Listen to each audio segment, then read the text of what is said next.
आप लोगों के चेहरों पर मुस्कुराहटें बांटते थे, खुशियाँ बांटते थे, हंसियाँ लाते थे। आज आप अकेले हैं, कोई भी नहीं है आपके पास। मैंने तो आपको अकेले पाया, अकेले देखा है। खुदा के लिए जाएं, खुदा के लिए जाएं। मैं आपके आगे हाथ जोड़ता हूं, आप लोग जाएं, हुकूमत से जाएं, पीछा छोड़ें, पाकिस्तान का पीछा छोड़ें, जाएं आप यहाँ से, गर्क हो जाएं। मैंने जो ये कॉमेडी शुरू की तो मैं समझता हूँ आज 50 साल की उम्र के बाद मुझे लगा कि कॉमेडी करना बिल्कुल फजूल था, बेकार था, बकवास था। मुझे कॉमेडी नहीं करनी चाहिए थी और मुझे बड़ा अफसोस है कि मैंने कॉमेडी की। अस्सलाम वालेकुम व्यूवर्स, मैं हूं मोहम्मद अली नासिर। व्यूवर्स, मैं इस वक्त मौजूद हूं माजिद जहांगीर साहब के साथ।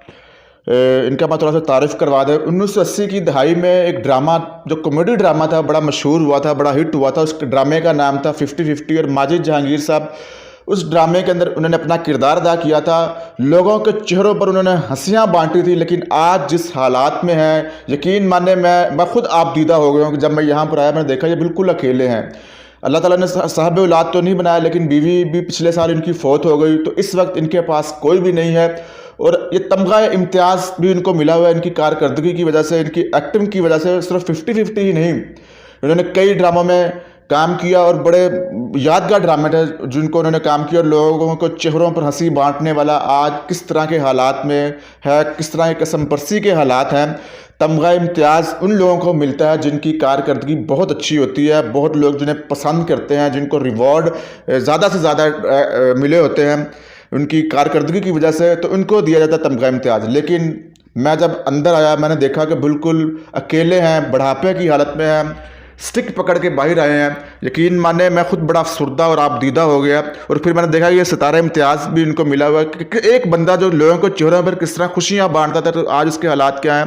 हुकूमत ने भी किसी किस्म की इनको कोई सपोर्ट नहीं की। होना तो ये चाहिए था कि ऐसे लोगों का माहाना वजीफ़ा हो ताकि ये अपनी ज़िंदगी गुजार सके। जिस तरह सरकारी मुलाजिम को पेंशन मिलती है, इसी तरह इनकी भी पेंशन होनी चाहिए। जो बंदा लोगों के लिए खुशियाँ बांटने वाला हो, लोगों के चेहरे पर मुस्कुराहटें बांटने वाला, एक सवाब का काम है। जिस तरह के पाकिस्तान के हालात हैं, तो बहुत दुख हुआ। गुफ्तगू करते हैं कि क्या वो आज सेटिस्फाइड हैं, कोई ड्रामों के अंदर उन्होंने काम किया है, एक्टर बने, क्या वो उस चीज़ से मुतमईन है या उसके अलावा कुछ और कर लेते हो तो शायद वो एक कामयाब ज़िंदगी गुजार रहे होते हैं। तो इसी को अपन से गुफ्तगू कर लेते हैं। अस्सलाम वालेकुम माजिद साहब, कैसे हैं आप? ठीक हैं? वालेकुम अस्सलाम, ठीक ठाक हूँ, खैरियत से हूँ। मैं अपने तमाम परस्तारों को भी अस्सलाम वालेकुम करता हूँ।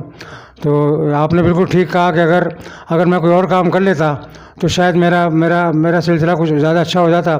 मैंने जो ये कॉमेडी शुरू की तो मैं समझता हूँ आज 50 साल की उम्र के बाद मुझे लगा कि कॉमेडी करना बिल्कुल फजूल था, बेकार था, बकवास था। मुझे कॉमेडी नहीं करनी चाहिए थी और मुझे बड़ा अफसोस है कि मैंने कॉमेडी की। आप लोगों के चेहरों पर मुस्कुराहटें बांटते थे, खुशियाँ बांटते थे, हंसियाँ लाते थे। आज आप अकेले हैं, कोई भी नहीं है आपके पास।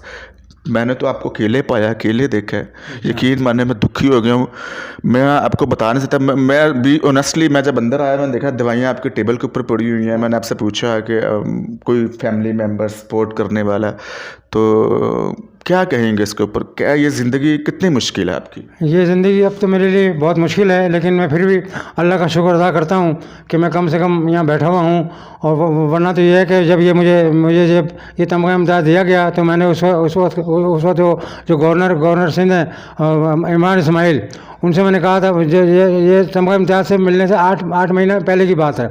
तो जब उनका मुझे फ़ोन आया कि मैं आप मुझे ये हुकूमत पाकिस्तान मुझे तमगा इम्तियाज़ देगी, तो मैंने उनसे कहा, मैंने कहा देखिए मैं बहुत परेशान हूँ, मैं फालिज का शिकार हूँ, मुझे तमगा इम्तियाज़ दें ना दें ये आपकी मर्ज़ी है, लेकिन ये कि मुझे फालिज का शिकार हूँ, मुझे हेल्प चाहिए, मुझे इमदाद चाहिए। तो उन्होंने मुझसे कहा कि ठीक है मैं कोशिश करता हूँ। अभी तक वो कोशिश ही कर रहे हैं। तमगा इम्तियाज़ मिले हुए मुझे तकरीबन कोई 7-8 महीने हो गए। अभी तक वो जो सिंध के गवर्नर हैं जनाब इमरान इस्माइल, वो साहब कोशिश ही कर रहे हैं। और मैंने उनको देखा, उनकी माशाल्लाह गर्दन यहाँ गर्दन जो है बिल्कुल इसी तरह हो गई जैसे कंधे है ना, कंधे की तरह उनकी गर्दन हो गई बिल्कुल यूँ करके। और वो उनको कुछ नज़र ही नहीं आ रहा कि फनकार क्या कर रहे हैं। और मैंने अभी ये सबको दरख्वास्त दी, मैंने प्राइम मिनिस्टर को, मैंने सदर पाकिस्तान को, और मैंने जितने भी लोग हैं मैंने सबको दरख्वास्तें दी, लेकिन किसी का भी कोई जवाब नहीं आया। लेकिन मुझे लगता है कि जैसे कि ये PTI की जो हुकूमत है ये फ़नकारों का फ़ंड भी खा गई है। जब ये नवाज शरीफ साहब की हुकूमत थी तो उस वक्त हमें बिल्कुल फंड सब मिला करते थे, हर चीज़ मिला करती थी, तमाम फनकारों को मिला करती थी। और यहाँ तक कि वो जो हमारे जो बहुत ही हरदिल फनकार हैं जनाब मुस्तफ़ा कुरैशी और जनाब कवी खान और जनाब ज़ेबा बेगम, इन सब की ड्यूटी लगाई थी पिछली हुकूमत ने, नवाज शरीफ की हुकूमत ने, कि जाओ और जाकर पता करो कि जिन फनकारों की भी तबीयत ख़राब है या जिन फनकारों को भी काम नहीं मिला है, जो भी फनकार बूढ़े हो गए हैं या जो भी फनकार ऐसे हैं जिनको अब काम नहीं मिलता, उनको पता करके लाओ ताकि हम उनको पैसा दें। खाने पीने का निज़ाम किस तरह चल रहा है, किस तरह आप खाते हैं? आप तो चल भी नहीं सकते, कौन आपको खाने पीने के लिए कोई ऐसा वसीला कोई बना हुआ है? हाँ, ये जो हमारे बराबर वाले हैं, ये मेरा ख्याल रखते हैं। सुबह मुझे नाश्ता दे देते हैं और रात में ही मुझे खाना दे देते हैं, और बस ये इनकी मेहरबानी कि ऐसा करते हैं। अल्लाह ताला इनको इसका अजर देगा, और मैं क्या कह सकता हूँ। तो माजिद भाई, ज़िंदगी में फैमिली होती है आपको सपोर्ट करने के लिए, आपके भाई वगैरह होंगे, आपके भाई के आगे बच्चे होंगे, कोई इस किस्म के लोग आपके पास नहीं आते हैं? आप तो बिल्कुल यहाँ पर अकेले हैं, तन्हाई में हैं इस वक्त। वजह यह है कि हमारी सारी फैमिली थी ना, वो अमेरिका सेटल हो गई थी सारी फैमिली। अच्छा। हाँ, मेरे भाई भी और मेरी वालदा भी सब लोग अमेरिका सेटल हो गए थे। मैं खुद भी अमेरिका में था, मैं 23 साल अमेरिका में रहा हूँ, और लेकिन आता रहता था पाकिस्तान में। लेकिन क्योंकि मुझे पाकिस्तान से बड़ी हमदर्दी है, मैं पाकिस्तान का बड़ा फ़ैन हूँ, बड़ा आशिक हूँ पाकिस्तान का, तो मैंने मेरा अमेरिकन पासपोर्ट नहीं लिया। बाकी सब ने अमेरिकन पासपोर्ट लिया है, लेकिन मैंने अमेरिकन पासपोर्ट नहीं लिया, और मैं ग्रीन कार्ड भी था, और ये ग्रीन कार्ड करते हुए मैं वापस पाकिस्तान आ गया। तो आपके जो आर्टिस्ट वगैरह हैं, हाँ, जिनको अल्लाह ताला ने सब कुछ नवाजा है, जो बड़े बड़े फनकार हैं, बड़े बड़े नाम, बड़े अमीर हैं, जिनके इंडिया तक में भी माशाल्लाह खूब उनको आमदन होती है, तो उन्होंने कोई मदद वगैरह नहीं की आप लोगों की? नहीं, उन्होंने कोई मदद नहीं की, बल्कि यहाँ तक कि मेरी वाइफ का 2 साल पहले इंतकाल हुआ था, तो उन्होंने फ़ोन तक नहीं किया मेरे को कि माजिद जहांगीर, आप तुम्हारी वाइफ का इंतकाल हो गया है, हमें बड़ा अफसोस है। उन्होंने कभी कुछ नहीं, आज तक मेरे को जब से मेरे को फालिज हुआ है, किसी ने मेरे को कोई फ़ोन नहीं किया, ना कोई मेरे घर पर आया। खुदा के लिए आप जाएँ यहाँ से, आप निकल जाएँ। हुकूमत पाकिस्तान ये जो है ना, इमरान खान की हुकूमत, ये निकल जाए यहाँ से तो सब कुछ सही हो जाएगा। ये सबसे जब तक नहीं निकलेंगे बेड़ा गर्क हो जाएगा पाकिस्तान का। खुदा के लिए जाएँ, खुदा के लिए जाएँ, मैं आपके आगे हाथ जोड़ता हूँ, आप लोग जाएँ, हुकूमत से जाएँ, पीछा छोड़ें, पाकिस्तान का पीछा छोड़ें, जाएँ आप यहाँ से, गर्क हो जाएँ। आपके जो चाहने वाले हैं, जो आपको पसंद करते हैं, आप उनको क्या मैसेज देना चाहते हैं? हाँ, उनको मैं मैसेज ये दूंगा कि देखिए, हुकूमत पाकिस्तान ने और दूसरे लोगों ने तो मेरा कोई साथ नहीं दिया, लिहाजा मैं अपने परस्तारों से कहूँगा कि खुदा आप मेरी मदद करें, आप मेरी मदद करेंगे तो मुझे हुकूमत पाकिस्तान से या हुकूमत से लेने की कोई ज़रूरत नहीं, क्योंकि ये तो पैसा वैसे ही खा चुके हैं, इनके पास देने के लिए कुछ नहीं है। जाल इतना ऊपर चला गया, हर चीज़ ऊपर चली गई, तो लिहाजा ये है कि मैं अपने परस्तारों से गुजारिश करूँगा कि वही मेरी मदद करें, मैं उनकी मदद से मैं इंशाअल्लाह ताला कुछ अर्सा और जी लूँगा। अच्छा माजिद भाई, दवाइयाँ आपकी हम देखते कि टेबल भरा हुआ दवाइयों से, तो ये कितना इस पर खर्चा आ जाता है आपका? ये कैसे आप इसको देख रहे हैं? बस ये है कि मेरे कुछ परस्तार हैं ऐसे जो मेरी मदद कर देते हैं, तो मैं उन परस्तारों की वजह से मैं ये दवाइयाँ वगैरह ले लेता हूँ और मैं करता हूँ। और दूसरी बात यह है कि मैं डॉक्टरों के पास आ जा नहीं सकता, क्योंकि डॉक्टरों के पास जाता हूँ तो कम से कम 4-5 हज़ार रुपये खर्च हो जाते हैं उसके टैक्सी में। मैं इतना अफोर्ड नहीं कर सकता मैं टैक्सी में डॉक्टर के पास जाऊँ। ये मेरा जो ये जो फालिज हुआ है, इसके लिए फिजियोथेरापी बहुत ज़रूरी है। फिजियोथेरापी के लिए मैं जाऊँ तो कम से कम 4-5-6 हज़ार रुपये मेरे टैक्सी का किराया खर्च हो जाएगा, और वो जो फिजियोथेरापी वाले कम से कम 4 हज़ार रुपये लेते हैं एक दिन की फिजियोथेरापी के। तो मैं इतना कहाँ से सपोर्ट कर सकता हूँ? मैं तो इतना सपोर्ट नहीं कर सकता। अगर मेरे कोई तकरीबन कुछ 6 महीने फिजियोथेरापी हो जाए, सही हो जाए, तो मैं इंशाअल्लाह ताला ठीक हो सकता हूँ। मैं क्यों नहीं हो सकता ठीक? मैं ठीक हो सकता हूँ, लेकिन लोग मेरी फिजियोथेरापी कौन करेगा?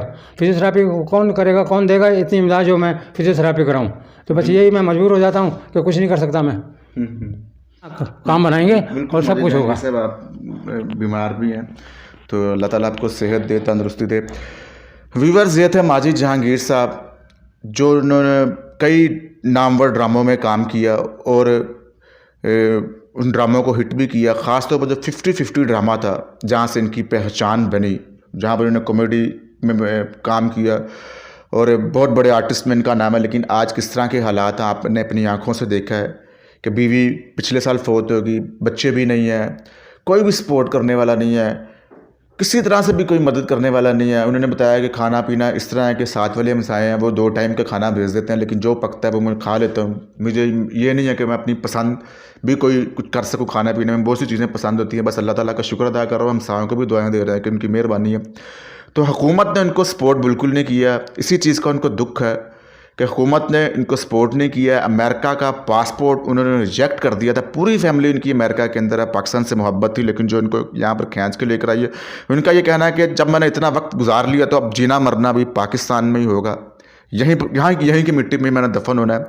तो बड़ी आपदीदा कर देने वाली स्टोरी जो आपने इनकी सुनी है। और उन्होंने अपने जो चाहने वाले उनसे भी अपील की है कि हुकूमत ने तो उनकी कोई मदद नहीं करनी है, अगर आप उनकी मदद कर सकते हैं तो ज़रूर इनकी मदद करें, इनसे रब्ता करें। और दवाइयाँ ये लेते हैं, खाने पीने के लिए भी कोई प्रॉपर यहाँ पर सिस्टम नहीं है, एक जगह से दूसरी जगह चलने के लिए भी इनको सहारे की ज़रूरत है। फालिज इनको हुआ बिल्कुल तन्हा है इस वक्त। तो हुकूमत का सबसे पहला फ़र्ज़ होता है, जो बड़े बड़े दावे करते थे कि हम रियासत मदीना बनाएंगे, लेकिन मुल्क के आर्टिस्ट के साथ क्या हो रहा है जिनको तमगाए इम्तियाज़ मिला हुआ। तो व्यूअर्स, ये थी हमारी आज की वीडियो में। नेक्स्ट वीडियो तक के लिए इजाज़त दें, अपना बहुत ख्याल रखिएगा। खुदा हाफ़िज़।